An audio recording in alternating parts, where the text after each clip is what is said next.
And I always tell people we're not trying to use systems for system's sake. We're trying to use systems to get an outcome, right? Yeah. We're trying to get ease and we're trying to get a great outcome, right? We want to make it easier to do what we're doing. So anyway, that's a tangent though, right? So just thinking about systems. But tell us your process on how you on where you go to for your commercial. How does that really work? How do you get leads in? What happens when a lead comes in? You know, we have all the lead channels we talked about before, but what happens when a lead comes in? So when a lead actually comes in, like I'll use an example that we got maybe a week or so ago. A building close to ours was looking for service in their 5,000 square foot office 5 days a week. So as soon as I got that information, the first thing that I like to do is set up a walkthrough. So like I said, that's why I wanted to make a clear distinction between residential and commercial. Residentials, you're not going to need to do too many walkthroughs unless you've got like a post-construction or a big move out, you know, something that will require a supervisor's eyes on to see a price. With commercials, I am always shooting for a walkthrough, always, all the time. I want to see you. I want to see your space.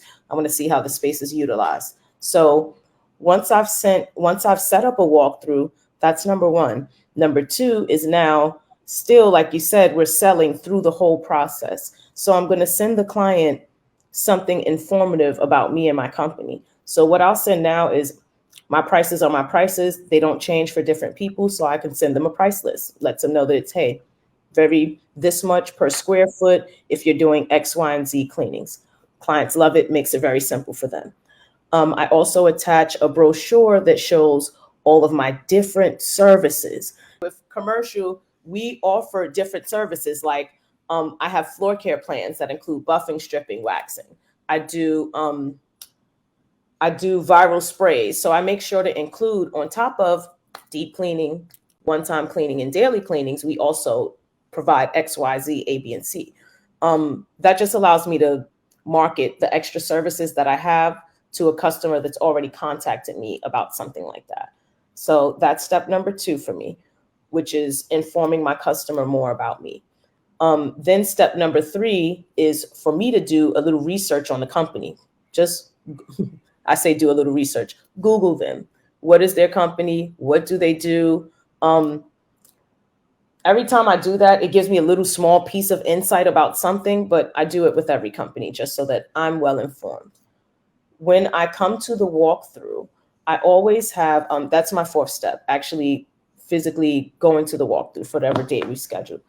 Once I get to my walkthrough, I make sure that I have something printed up showing whatever questions I want to ask, because it's the same for every single space, you know, garbage, keys, what days I can pick up, you know, just small things that are going to pertain to every commercial client.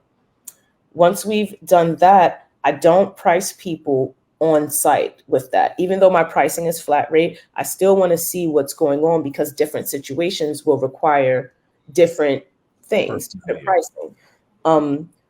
Once I've physically done the walkthrough, I've brought whatever questions I need to ask them right up front. I take my videos while I'm there. I take pictures while I'm there.